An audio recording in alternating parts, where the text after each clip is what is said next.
Hello friends, नमस्ते and welcome back to my channel Barewal Rashmi. So friends, यदि हम हर काम को एक टाइमिंग के अनुसार करते हैं, टाइम मैनेजमेंट के अकॉर्डिंग करते हैं, तो हम अपने घर को सही से ऑर्गेनाइज कर पाते हैं। हर सामान को सही से व्यवस्थित करके रखना, यही हमारी एक कोशिश होती है कि हम अपने घर को कैसे सुंदर से सुंदर बना पाएँ। भले ही हमारे पास कुछ अच्छी चीज़ें हैं या नहीं, छोटी छोटी सी चीज़ों में एफर्ट्स लगाकर भी हम अपने घर को अच्छे से ऑर्गेनाइज कर लेते हैं। तो फ्रेंड्स, यहाँ पे देखिए, ये एक बॉक्स था जिसको मैंने एक सीटिंग अरेंजमेंट किया है जहाँ पर। और इसी तरीके से यदि आप अपने घर को साफ़ सुथरा रखना चाहते हैं, भले ही वहाँ की चीज़ों को आप डेली चेंज करें या नहीं, लेकिन उन्हें झाड़ के दोबारा से ज़रूर बिछाएं। इससे क्या होता है, छोटी छोटी डस्ट पार्टिकल्स वो भी निकल जाते हैं। और यहाँ पे देखिए, मैं ये स्टेयर का यूज़ कर रही हूँ, ये कल शाम लेकर आए थे।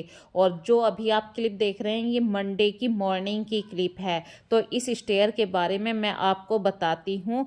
तो फ्रेंड्स, यदि हम अपने घर में कुछ एफर्ट्स लगाते हैं, तो उनसे हमारे जो काम होते हैं वो बहुत ही आसान हो जाते हैं। जैसे कि यदि आप घर पर अकेले रहते हैं और घर में मतलब बच्चे भी बाहर चले गए हैं, और हमारे घर में बहुत सारे ऐसे सामान होते हैं जिन पे हम डेली डस्टिंग नहीं कर पाते हैं, महीने में डस्टिंग होती है, और उस जगह पे बहुत छोटा छोटा सा रोया बैठ जाता है। कितना भी आप अपने घर को साफ कर लीजिए, फिर भी एक बहुत छोटी सी डस्ट की लेयर वहाँ पर बैठ जाती है, और उसी की वजह से हमारा घर गंदा होता है। यदि आप इस तरीके की स्टेयर अपने घर में यूज़ करते हैं, तो आप बहुत आसानी से अपने घर को डस्ट फ्री रख पाएंगे, नीट एंड क्लीन रख पाएंगे। तो चलिए बताती हूँ इसी स्टेयर के बारे में। तो ये जो अभी मेरे हस्बैंड आपको दिखाई दे रहे हैं, ये संडे की शाम की वीडियो है। संडे की शाम को मतलब हम दोनों ने ऐसे ही प्लान बनाया कि भाई देखो, जब मैं घर में डस्टिंग करती हूँ तो कुछ ऐसा डर सा लगा रहता कि कहीं स्टूल हिल ना जाए। और मेरे हस्बैंड को बस बात अच्छी लगी और उन्होंने तुरंत ही प्लान बनाया कि चलो तुम्हारे लिए जो वो सीढ़ी होती है जिस पे तुम आराम से अकेले चढ़ सकते हो, सपोर्ट बना रहता है, वो वाली स्टेयर लेकर आते हैं। फ्रेंड्स, मैं जा रही हूँ आज वो सिल्वर की एल्यूमिनियम की स्टेयर होती है ना, उसको लेने के लिए। तो आज है संडे और हस्बैंड हैं घर पर। तो आज थोड़ा सा यही प्लान कर रहे हैं, क्योंकि मैं जब भी पंखे साफ़ किया करती थी ना स्टूल पे चढ़ के, और बच्चे भी स्कूल में होते हैं तो वो स्टूल भी हमेशा ऐसे डगमग किया करता था, कभी कभी लगता था मैं गिर ना जाऊं। तो आज मैंने इनसे कह ही दिया कि मुझे वो वाली स्टेयर दिलवा दीजिए। तो चलिए फटाफट चलते हैं शॉप पर, जहाँ पे ये सैनिटरी का सामान मिलता है। और जब हम स्टेयर को लेके आए, इस सीढ़ी को लेके आए, रात हो गई थी। और जैसे ही घर में लेके आए तो बच्चों को भी खुशी होती है ना जब घर में कोई नई चीज़ आती है। तो देखिए, कार्तिक तो इसको देख के इतना खुश हुआ कि मम्मी मैं तो ऊपर ही बैठूंगा। लेकिन मैंने उसको यहाँ पे क्लिप में नहीं दिखाया क्योंकि वो अभी छोटा है, और मुझे कार्तिक की वजह से एक बार स्ट्राइक आ गई थी। अब मैं कोई रिस्क नहीं लेना चाहती हूँ, क्योंकि चैनल जब मोनेटाइज हो जाता है तो बहुत सारी चीज़ों का ध्यान रखना पड़ता है। और फ्रेंड्स, ये जो अभी आप क्लिप देख रहे हैं, ये रात के वक्त का खाना बना रही हूँ। तो अभी जब मैं बाज़ार से आई थी, थक गई थी, थोड़ा सा हेडेक भी होने लगा था। देखिए, जब हम घर से बाहर नहीं जाते हैं, अचानक से जाना पड़ता है, तो ये छोटी छोटी सी प्रॉब्लम होती हैं। तो मैंने एक तरफ तो खिचड़ी बनने के लिए रख दी है, पीली खिचड़ी होती है ना, मतलब उसमें सिर्फ आलू डालते हैं, आलू टमाटर, तो वो वाली पीली खिचड़ी बना रही हूँ। साथ में मक्खन के अंदर थोड़ा सा पानी डाल के, थोड़ा सा मखनी घी अलग हो जाएगा, मट्ठा अलग हो जाएगा। तो खिचड़ी के साथ भाई दूध लेना है, बच्चे दूध ले लेंगे, मट्ठा लेना पसंद करते हैं तो मट्ठा ले लेंगे। और ये ताज़ी मलाई ही रखा करती हूँ मैं, मतलब 3-4 दिन के अंदर ही इसको यूज़ कर लेती हूँ। उससे क्या है, जब हम मट्ठा पीते हैं तो आराम से मतलब पी लिया जाता है, स्वादिष्ट होता है। और जब भी आप कुकर को यूज़ करें, मतलब गरम कुकर को काउंटर पे रखें, तो कुछ ना कुछ स्टैंड का ज़रूर यूज़ कीजिए या फिर टॉवल का यूज़ कीजिए, इससे हमारा काउंटर ख़राब नहीं होता है। तो ऐसी छोटी छोटी बातें भी शेयर करती हूँ। इसी तरीके से जब आप गरम गरम खाना परोसें, तो फ्रेंड्स कभी भी प्लास्टिक के बर्तन में मत परोसिए। स्टील के बर्तन में गरम खाना बिल्कुल भी नुकसान नहीं करता है, लेकिन प्लास्टिक में कभी भी खाना मत परोसिए। तो ऐसी ही छोटी बातों के साथ आप लोगों के साथ अपने वीडियो की स्टार्टिंग कर रही हूँ। और मैं आज जो आप लोगों के साथ वीडियो स्टार्टिंग कर रही हूँ फ्रेंड्स, इसमें मैं संडे की शाम का रूटीन और मंडे की मॉर्निंग का रूटीन शेयर कर रही हूँ। और रात में ही प्लानिंग कर लेती हूँ कि अगले दिन क्या बनेगा। इससे क्या होता है, आपकी किचन के जो बड़े बड़े से आपको लगने वाले काम होते हैं ना, कि दोपहर का खाना कैसे बनेगा, शाम का खाना कैसे बनेगा, ये सब बहुत इजीली हो जाते हैं। तो प्लानिंग करके यदि आप अपने किचन में काम करेंगे तो बिल्कुल भी आपको बर्डन नहीं लगेगा। और फ्रेंड्स, मैंने रात में राजमा भिगो दिया था, और ये जो अभी आप क्लिप देख रहे हैं ये सुबह की वक्त की क्लिप है। सुबह मतलब मैं 4:30 बजे उठ गई थी, फिर वहाँ जल्दी उठ के अपने छोटे मोटे से काम किए, और मैं 5:15 बजे निकल गई थी दूध लेने के लिए। दूध लेकर आने में मुझे करीब 1 घंटा लग जाता है। और फिर वहाँ से आने के बाद गर्मा गर्म चाय पी है, क्योंकि बाहर बहुत ठंडी है, हाथ पैर बिल्कुल ठंडे पड़ गए। तो गर्मा गर्म चाय को एंजॉय कीजिए। और यहाँ पे फ्रेंड्स, चलिए कुछ बातें भी आप लोगों के साथ शेयर कर रही हूँ। ये तो आप जानते हैं कि चाय गरम गरम पी रहे हैं। मैं आज आप लोगों के साथ जो थोड़ी सी बात शेयर कर रही हूँ, किसी ने मुझसे कमेंट में भी पूछा है, और मेरे घर पर भी आके पूछा था कि आपने जो ये 4,000 घंटे कैसे पूरे किए हैं, क्या क्या प्रॉब्लम आई हैं। तो मैं आज उन्हीं के उस क्वेश्चन का जवाब दे रही हूँ। थोड़ा सा टाइम आपको इस तरीके से भी यूज़ हो जाएगा। तैयारी तो चल ही रही है खाने पीने की, पर आपके साथ कुछ बातें भी हो जाती हैं। तो फ्रेंड्स देखिए, 1 साल लग गया मुझे अपना चैनल मोनेटाइज करवाने के लिए। कुछ प्रॉब्लम तो ज़रूर आती हैं, और बिना प्रॉब्लम के हम सीखते भी नहीं हैं। तो जब आप अपना चैनल मोनेटाइज करवाएं तो बहुत ध्यान से आपको कुछ वीडियो को देखना पड़ेगा। यदि आप एक अपना थीम के अकॉर्डिंग काम करते हैं, एक कंटेंट डालते हैं, तो आपके माइंड में बिल्कुल डेफिनेटली श्योर होना चाहिए कि मैं इसी के बेस पे अपनी अगली वीडियो बनाएंगे। पर ये मत करिए कि आज आपने अपने घर के डेली रूटीन मतलब डेली व्लॉग डाल दिया है, दूसरे दिन किसी और की वीडियो को आपने अपनी वीडियो में प्लस कर दिया है। इस तरीके के जब आप कंटेंट डालते हैं ना, मतलब अलग अलग डालते हैं, तो उससे आपका मोनेटाइजेशन में थोड़ी सी प्रॉब्लम आती है। और दूसरी प्रॉब्लम क्या आती है, कभी भी रीयूज़ कंटेंट मत डालिए। मतलब जैसे आज की वीडियो आपने यूज़ कर ली है, तो उस वीडियो को आप कल के लिए यूज़ मत कीजिए। ये भी प्रॉब्लम आती है मोनेटाइजेशन में। और कॉपीराइट स्ट्राइक, इन चीज़ों से जितना हो सके आप बच के रहिए। व्यू कम आए कोई प्रॉब्लम नहीं, लेकिन साफ चैनल होने का बहुत ज़रूरी ध्यान रखना चाहिए कि भाई किसी का मतलब आपने कोई भी वीडियो उठा के चुरा के डाल दी, इन चीज़ों से आपके व्यू तो आ जाते हैं। या आपने किसी फेमस आदमी के साथ जाके कुछ फ़ोटो ले ली, वहाँ की क्लिप लगवा के जोड़ के अपनी वीडियो में प्लस कर दिया, इनसे आपके व्यू एक टाइम के लिए आ जाएंगे, लेकिन अगली टाइम के लिए फिर वही प्रॉब्लम आएगी।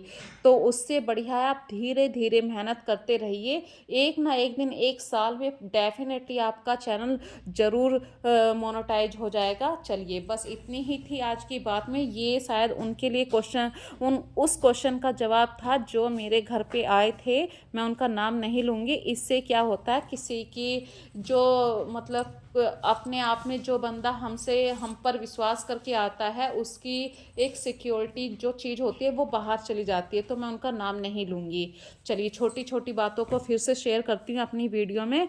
तो फ्रेंड्स, जब भी आप अपने काउंटर पे आटा लगाएं तो यहाँ पे एक टॉवल ज़रूर बिछा लीजिए, और जो भी छलने के अंदर का छानस होता है उसे वापस आटे में मत मिलाइए, उसे किसी प्लेट में रख लीजिए। और जब भी आप आटा लगाएं तो फ्रेंड्स, उसमें मुक्कियाँ मुक्कियाँ मतलब उसको अच्छी तरीके से गूँथिए। यदि आप आटे को अच्छे तरीके से गूँथेंगे, डेफिनेटली आपकी हर रोटी फूलेगी। ये एक बेसिक बात आप लोगों के साथ शेयर कर रही हूँ। अक्सर हम क्या काम करते हैं, आटा गूँथते हैं और ऐसे ही रख देते हैं, बाइंड करके रख देते हैं। पर फ्रेंड्स, जब तक हम उसमें मुक्कियाँ नहीं लगाएंगे, हमारी रोटी नहीं फूलती है, और वह हमारे पाचन के लिए भी अच्छी नहीं होती है।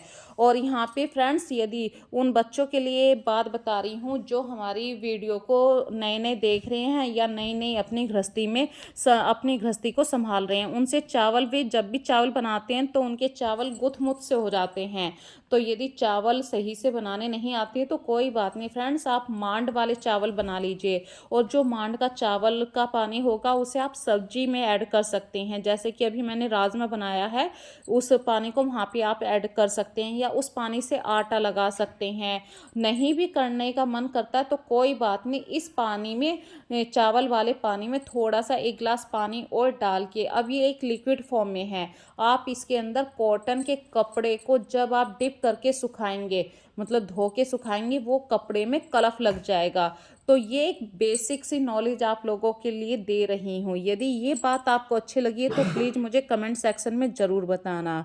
और फ्रेंड्स, ये सुबह का टाइम है, सुबह के वक्त की वीडियो अभी मैं आप लोगों के साथ शेयर कर रही हूँ। रात में तो मैंने देखिए पीली खिचड़ी बनाई थी और सुबह को बनाया है मैंने राजमा। ये टाइम ऐसा है कि राजमा मैंने इसलिए बनाया, बच्चों का जो टिफ़िन होता है वो बच्चे कम लेके जाते हैं, सुबह सुबह गर्म खाना खाना पसंद करते हैं, तो उन्हें एक अच्छी डाइट मिल सके, इतना खाना मिल सके कि वो दोपहर तक के, मतलब सुबह का खाना मतलब पूरी एनर्जी वाला होना चाहिए।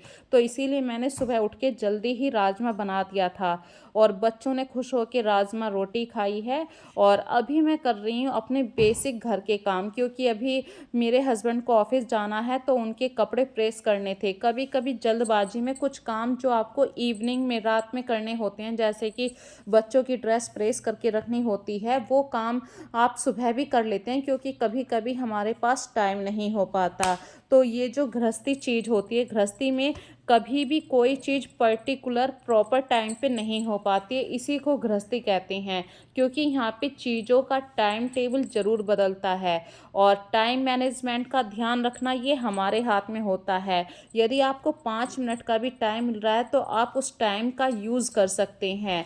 भाई फ्री, यदि आप बाहर पड़ोस में जाके बैठना पसंद करते हैं तो वहाँ पे भी डेफिनेटली बैठिए, लेकिन उस टाइम का यूज़ भी करना है आपको। वहाँ पे बैठ के आप लहसुन छील सकते हैं, हरी मिर्ची काट सकते हैं, इस तरीके का टाइम यूज़ कर सकते हैं। और फ्रेंड्स, यहाँ पे देखिए कुछ गैजेट्स हमारी लाइफ में बहुत ही आराम दे देते हैं। जैसे कि सर्दियों का मौसम चल रहा है और जो पानी गर्म करने वाली केतली होती है, इससे हमारा टाइम भी बचता है, बार बार पानी गर्म नहीं करना पड़ता है। और गर्म पानी से आप चाहे चाय बनाएं, आटा लगाएं, सब्जी के अंदर डालें, बहुत ही जल्दी आसानी से कुकिंग भी हो जाती है। अगली बात यहाँ पे शेयर कर रही हूँ, जब भी आप अपने किचन का काम प्रॉपर तरीके से पूरा कर लें और वहाँ पे आप दूध, चाय कुछ भी बना रहे हैं तो उस समय का यूटिलाइज कीजिए, यूज़ कीजिए, खाली मत खड़े रहिए। इनसे क्या, आप अपने काम को बहुत ही टाइम लिमिट के अंदर ख़त्म कर लेंगे। जैसे कि आप यहाँ पे चाय बना रहे हैं, उस समय खड़े ना होके किसी भी कंटेनर को वहाँ पे कपड़ा लगा के उस कंटेनर को सही से ऑर्गेनाइज कर सकते हैं। इस तरीके की जब आप बातें प्लानिंग के अकॉर्डिंग अपने घर में करते हैं तो आप अपने घर को अच्छी तरीके से वेल मेंटेन भी कर पाते हैं। और फ्रेंड्स, यहाँ पे देखिए मेरे हस्बैंड तैयार हो चुके हैं ऑफिस जाने के लिए। मैं उनकी जो बेसिक चीज़ की ज़रूरत होती है, जैसे चश्मा है, पर्स है, या उनका मतलब सिर पे बांधने वाला एक गमछा कपड़ा होता है, हैंकी होता है, प्रॉपर एक जगह पे रख देती हूँ। इससे क्या होता है, बार बार आपको उठ के उन्हें देना नहीं पड़ता है, वो अपने आप ले लेते हैं। इन चीज़ों से भी आप अपने टाइम को बचा पाते हैं। कभी कभी ऐसा होता है कि बंदा ऑफिस जाने के लिए तैयार होता है, उनके चश्मे नहीं मिल रहे हैं, उनका पर्स नहीं मिल रहा है, सॉक्स नहीं मिल रहे हैं। इस तरीके की छोटी छोटी सी आदत से जब आप अपने घर को सही से मेंटेन कर लेते हैं, अच्छी तरीके से ऑर्गेनाइज करते हैं, तो आप डेफिनेटली अपने घर को सही से ऑर्गेनाइज कर लेंगे, टाइम भी बचाएंगे। इसी तरीके से फ्रेंड्स, यदि आप सुबह को जल्दी उठते हैं और आपके बच्चे बेड के ऊपर हैं तो उस समय तो मैं ये नहीं कहूँगी कि बच्चों को तुरंत के तुरंत खड़ा कर दीजिए। भाई घर है, बच्चे आराम से भी उठेंगे। तो जब बच्चे स्कूल चले जाते हैं और आप आराम से अपनी किचन को साफ़ कर लेते हैं, उसके बाद अपने बेड को सही से ऑर्गेनाइज कीजिए। और बेड के हेड सेक्शन पर इतनी छोटी छोटी बारीक डस्ट की लेयर आती है तो उसे डेली ही साफ़ कीजिए। वो डस्ट नहीं होती है, वो कपड़ों का एक रोए वाली लेयर होती है। हमारे कपड़ों से, हमारे ब्लैंकेट से बहुत छोटा छोटा सा सर्दियों के टाइम में रोया आता है, उस रोए की जो एक लेयर बैठती है वही डस्ट हो जाती है। और जो ब्लैंकेट आप ओढ़ा करते करते हैं उस ब्लैंकेट को डेली ही आपको अच्छी तरीके से झाड़ के सही से फोल्ड करके लगाना है अपने बेड के ऊपर। और बेड के पास जो रनर होता है, झाड़ू लगाने से पहले चाहे हो सके तो आप सुबह ही सुबह उसे उठाकर रोल करके रख दीजिए, अदरवाइज उसके ऊपर भी बहुत सारे डस्ट के पार्टिकल्स गिर जाते हैं।